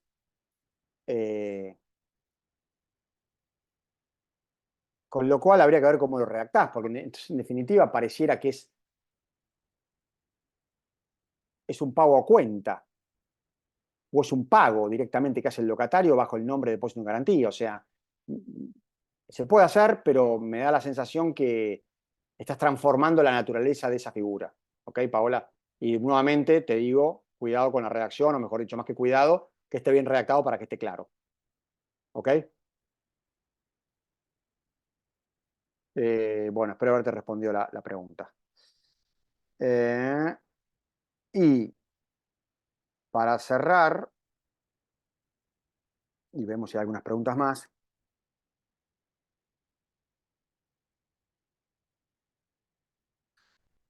De los 5 temas que dije vimos plazo, precio, garantías, resolución es el cuarto tema y la rescisión es el quinto tema. La resolución, hay 2 artículos modificados, el 1219, que es resolución imputable al locatario, es decir, cuando el contrato puede ser extinguido por el locador por incumplimiento del locatario. Acá el A, B y C ya estaban y se agregó el D, por cualquier causa fijada en el contrato, con lo cual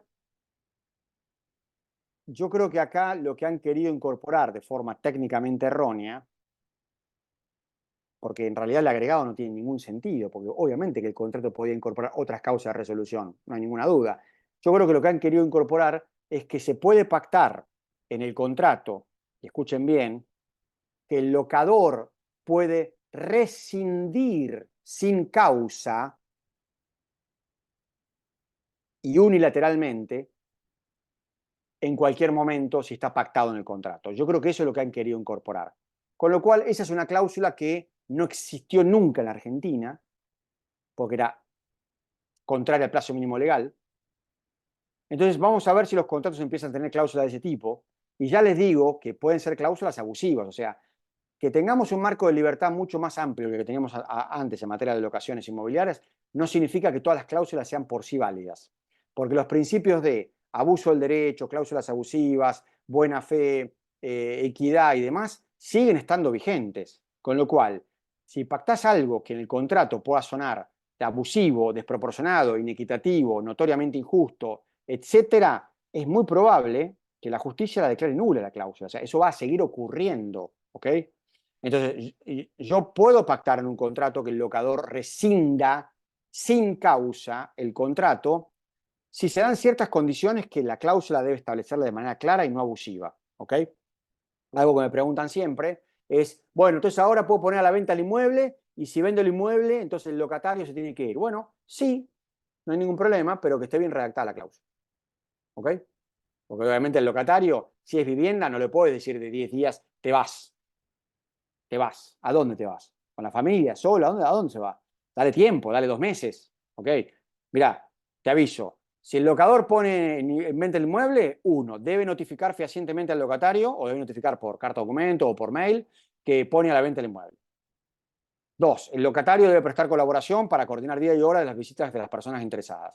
3, en caso que se concrete la venta, el locador le va a avisar fehacientemente al locatario para que éste desaloje con 60 días de anticipación.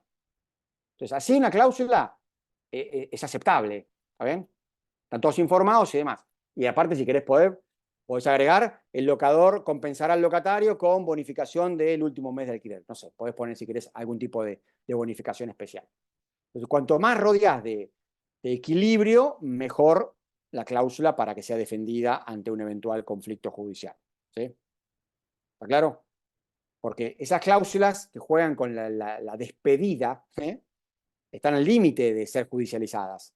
El locatario dice, no me voy, ¿y cómo termina la historia? En un juicio. No me voy porque es una cláusula abusiva, ¿cómo me vas a decir que me quede en la calle? Me planto en un juicio, le pido un amparo o una medida cautelar en un juicio ordinario al juez, y el juez me va a dar la medida seguro, y está judicializado el contrato. Entonces, para evitar esa judicialización así inmediata, lo mejor es redactar las cláusulas de manera completa y de manera más o menos justa. Mucho más a los escribanos presentes, que tienen como deber legal, en su función, la imparcialidad. ¿Ok? Mucho más. Bueno, 2 filminas más y terminamos, y ahora dejo espacio para las preguntas. La resolución imputable al locador, que es el artículo 1220, lo que está en rojo es lo que se modificó.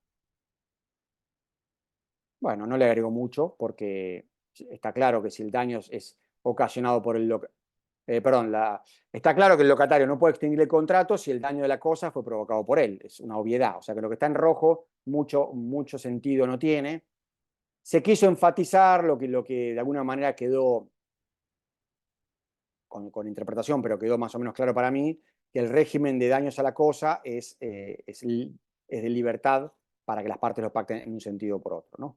Es decir, que quién paga qué gasto, ahora tenés un régimen de libertad que antes no tenías.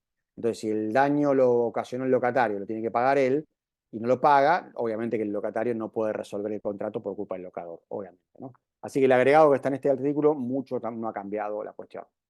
Y finalmente, la resolución anticipada, que en realidad es rescisión del locatario del contrato, está regida en el artículo 1221, que tiene el texto que estamos viendo, que dice que el locatario en cualquier momento puede rescindir el contrato, ya se sabía, y lo que cambió es la multa.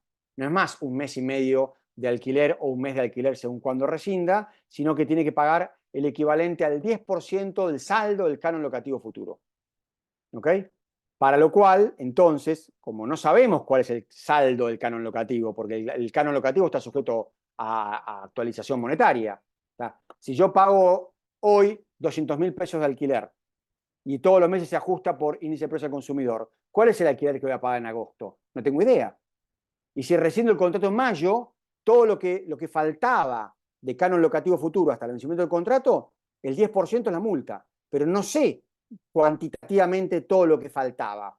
Entonces el contrato tiene que ser claro de cómo se calcula ese 10%, porque está refiriéndose a un canon locativo futuro cuyo monto es indeterminado, porque está sujeto a cláusula de actualización. Así que hay que redactar bien la cláusula esta. Hay que redactar, como dice acá la filmina, con qué tiempo se preavisa la rescisión, cómo se comunica la decisión del locatario de rescindir, cómo se calcula el canon locativo futuro, cuándo se paga, y qué pasa si el locatario no paga la multa. La multa es este 10%, ¿no? O sea, todos estos son los ítems, los temas que la cláusula de rescisión anticipada debe prever para que se establezca de forma completa este derecho y no haya dudas, ¿no?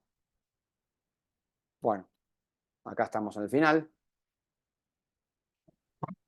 Bueno, Mariano, un placer, Así como que, siempre, escucharte. por favor, veo que hay algunas preguntas. Sí, hay varias. A Hay ver, vamos varias viendo. preguntas. Espera que voy mirando. A ver, espera. Caro DZ. Acá pregunta Patricia Subigaray, ¿se considera no abusivo si coloca una cláusula el locador que en caso de divorcio de él puede solicitar la resolución del contrato para poder ocupar la vivienda locada?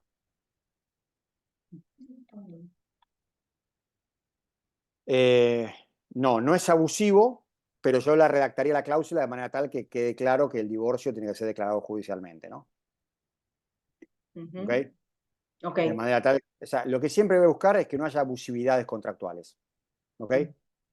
Tiene lógica, Bueno, pero que sí. esté probado para que el locatario, y siempre darle un plazo muy razonable al locatario para que se pueda ir del inmueble y pueda, no sé quién tiene el audio prendido, perdón, para que Mariano, se, el Senado para, acaba de rechazar, perdón, el DNU, así sí, que supongo que esto abre el camino otra vez que vuelve a Cámara de Diputados y que no pasa nada por ahora y que sigue vigente, ¿no es así? sigue 100% vigente, ni duden de eso. ruido político. Era obvio que iba a rechazarlo, no hay ninguna duda. Así que no hay ningún problema. Hasta ahora sigue todo vigente, no cambia nada de lo que hemos visto hoy. ¿Ok? Espera que había Dame unas un preguntas segundo que antes. tengo otras preguntas más. Pero para Mari, para. Caro Sí, DZ arriba decía lo a del ver, vender el inmueble, sí. Interés por mora en el pago, pregunta Alejandra Paredes. Sí, se eso. pacta eso. Alejandra, se pacta el interés por mora. Ujú, Claramente. Obviamente el interés por mora tiene que ser alto para que desaliente la falta de pago desde ya. Y siempre está vinculado con la tasa activa. O sea, no porque sea ese monto, sino porque es mayor. Así ujú. que, claro que sí, la ley no dice nada, o sea que eso no cambió respecto a lo anterior, ¿no? Ahí te Ahí, preguntan también, quisiera consultar cómo determinamos el monto sobre el cual determinamos la indemnización por rescisión anticipada. Gracias. eh, bueno, Milagros, para responderte eso tendría que ver un contrato concreto, cuál es la periodicidad del ajuste y la tasa de ajuste pactada, ¿ok? Con lo cual podrías prever en la cláusula que si el locatario rescinde el contrato y ante la falta de conocimiento de los índices de ajuste aplicables, se aplicará, por ejemplo, no sé, habría que ver el momento en que se aplicará eh, para el resto de la locación, por ejemplo, te digo una opción, la mitad del índice mensual que se haya aplicado en el mes de la rescisión para todos los meses que siguen. Es decir, si la inflación, si la actualización fue del 10% mensual, aplicás el 5% mensual de todos los meses que falten. Se me Claro. ocurre esa idea para que no sea 10%, 10%, porque buscas un punto siempre intermedio. Y Sí, todo va a ser también incluso podrías pactar según en qué momento el contrato se rescinde, porque no es lo mismo, si vos haces un contrato por 2 años, no es lo mismo rescindir a los 6 meses, que te queda todavía un año y medio, con lo cual el monto es mucho mayor, digamos. Y la otra pregunta que te quiero hacer respecto de esto, antes de pasar a otro tema, es si ese 10% es de orden público, es decir, es el tope máximo para vos y correcto, de ahí es para abajo. correcto, exactamente. Sin ninguna duda. Bien, Sí, sin ninguna duda. ¿Ok? bien. ¿Qué otra pregunta hay? En el contrato de Carolina, locación, sí, te sí. escucho. En el contrato de locación de mi oficina me han puesto esa cláusula de rescisión unilateral por parte de la locadora. El aviso previo es de un mes y sin compensación alguna. Cuando la quisimos discutir, nos dijeron que era condicionante del contrato. Bueno, Carolina, lo que estábamos viendo justamente, ¿no? Claramente lo que estábamos viendo. No quiero hacer preguntas personales, pero tendríamos que ver cuál es el plazo de la locación. Si es de un año, está bien un mes. O sea, si el contrato tiene plazo de un año, está bien un mes. Si el contrato tiene 3 años de plazo, un mes es poco. ¿Sí? Ujú. Así que, bueno, tenés ahí un tema o sea, Sí. yo no puedo decirte que es abusivo un mes. Mm. Suena desproporcionado en beneficio del locador. Porque desmontar una oficina y montar una oficina en un mes es Sí. dificilísimo. Mucho más si buscas un inmueble cerca para no perder clientela, porque estás en una zona que es útil o lo que sea, y mucho más si estás buscando inmuebles de características similares de modernidad o de lo que sea. Así que no es sencillo. Por lo tanto, inicialmente a mí me parece poco, pero yo no soy juez y aunque fuera juez, tendría que caer en mi juzgado la causa. Así Ujú. que te digo, una opinión fundada es poco. Pero como estamos ante una situación novedosa en la historia argentina, no tengo elementos para decirte la jurisprudencia dice tal cosa. Así que bueno, ya está firmado. Y por algo lo discutieron y por algo te dijeron que era condicionante, ¿no? ¿Ok? Bueno, no sé si hay algo más. ¿Qué opinión te merece el pago por consignación, digamos, si no quiere recibir el pago? Y el pago por consignación está regulado en la parte final de pago. No cambió nada eso. No Es cambia igual. nada, ¿no? Es igual, perfecto. O sea, cambió un artículo que es el 1222, que es uno de los artículos en rojo que yo les puse, pero no Ujú. importa eso. El pago por consignación está en las normas generales de pago del Código Civil. O sea, cuando Bien, el acreedor entra en mora, el deudor quiere pagar, que el acreedor no acepta el pago, puede consignar judicialmente el pago. Eso está igual. perfecto. ¿Sí? No sé si Acá hay le alguna encima, pregunta. yo ya le respondí. Sí, Porque la pregunta, están todas a Milagros respondidas. también. Ok. Alejandra Paredes pone interés. Ahí te respondí cuál es el interés. Tomá siempre como referencia la tasa activa Banco Nación a 30 días y te diría, a ver, Alejandra, interés por mora, siempre conviene que hagan la suma, ¿sí? Si pones el interés por mora, es el 0,5 diario y haces la suma mensual, siempre tiene que darte mínimo el doble de alquiler, siempre. O sea, el interés diario tiene que dar el doble de alquiler mínimo, porque si no, no tiene sentido, ¿no? Le va a convenir dejar de pagar y usa ese dinero para hacer préstamos y gana dinero. O sea, ¿está claro? O sea, siempre tomen como referencia más de la tasa activa, siempre, siempre.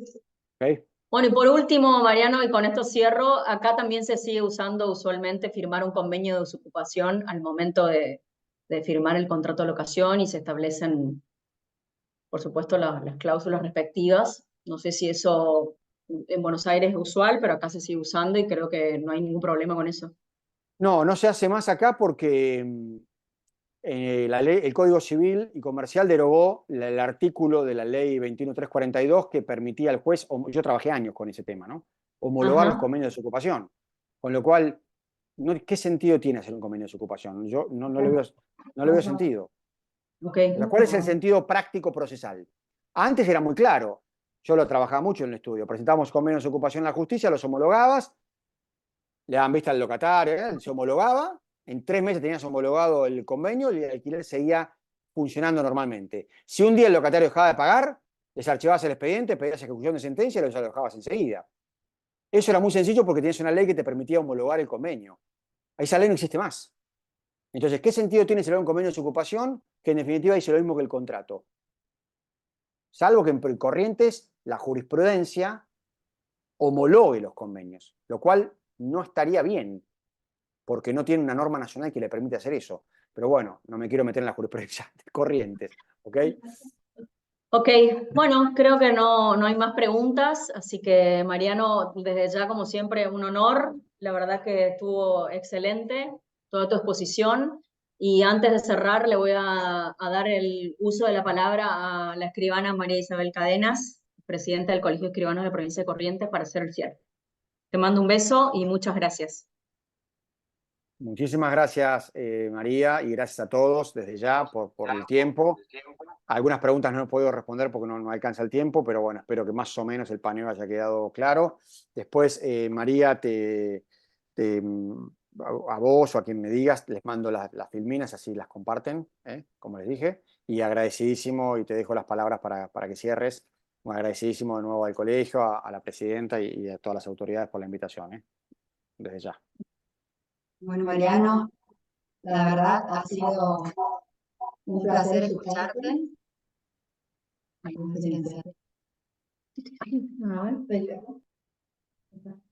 sido un placer escucharte. Nos has regalado nuevamente una claridad en todo el desarrollo de la temática elegida para hoy, con una solvencia jurídica a la cual nos tenés acostumbrado cada vez que te escuchamos. Con mucho cariño todos los correntinos disfrutamos de tus disertaciones y tus cálidas palabras para con nosotros. Esperemos poder contar con tu presencia de manera ya presencial la próxima vez. Ojalá se pueda dar. Así fraternizamos también junto con todos los colegas que tanta admiración desde Corrientes te tenemos y también de todo el país. La verdad Realmente que... Perdón. agradecido con mucho, de lo profundo de nuestro corazón, haber estado presentes en este día tan especial para Corrientes. Muchísimas Más de gracias, 250. realmente. Muchísimas gracias. Ahí también les agradezco mucho a todos los que están poniendo mensajes en el chat, muy agradecido. Y saben que no se los digo de condescendiente, pero saben que tengo un cariño muy especial. Está Carlos también de la Universidad Nacional, que también tienen siempre la deferencia de invitarme allá. Y de hecho en mayo tengo que ir presencial a dar unas clases a la maestría. Así que Buenísimo. me llevo el pasaporte para que me dejen entrar, eso seguro. Si no, Sí. Totalmente. Así que bueno, les agradezco mucho y ha sido un gusto enorme y bueno, seguimos en contacto, siempre estamos en contacto. Nos veremos en cualquier Así es. momento. Un placer realmente. Gracias a todos por Gracias. participar. Un beso grande, Gracias. Mariano, para todos. Un beso grande para todos. Un abrazo. Gracias. Chao, chao.